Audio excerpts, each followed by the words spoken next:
সংবিধান কমিটিৰ প্ৰতিটো কাৰ্যসূচীতে সফল ৰূপায়ণত কেন্দ্ৰীয় শিশুসকলৰ ভূমিকা অতুলনীয়। এই হিচাপে সমস্তৰে উজ্জ্বল ভৱিষ্যত কামনাৰে ভগৱানৰ ওচৰত প্ৰাৰ্থনা জনালো।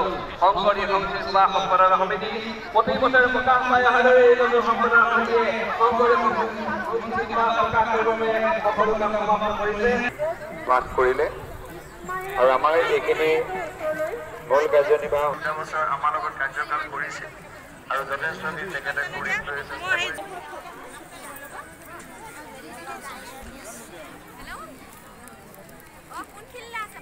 কৃষ্ণ জয় গুৰু শংকৰ আজি প্ৰথম স্বাক্ষৰ হ'ল মহাপুৰুষ শংকৰদেৱৰ নাম যথাৰ্থ ৰূপক উপলব্ধি কৰিব পাৰিছোনে নাই। গতিকে এই দিশৰ প্ৰতিও আমি সকলোৱে এটা দৃষ্টি দিয়াটো প্ৰয়োজন।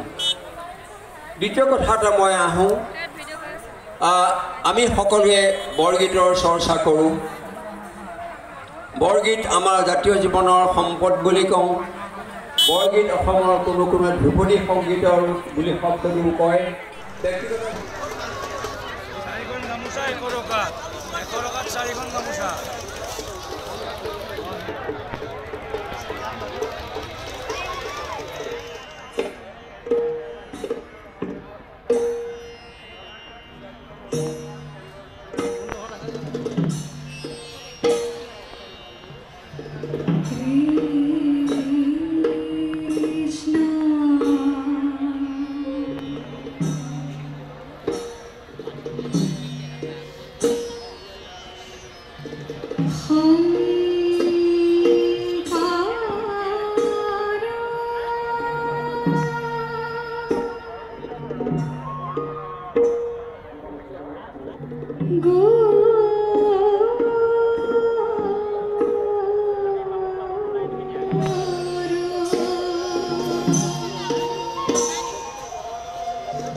সর্ব অবতারর কারণ নারায়ণ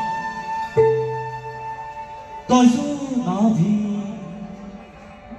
কমলত ব্রহ্মা ভৈরা সাত যুগে যুগে অবতার ধরা অহৈন্য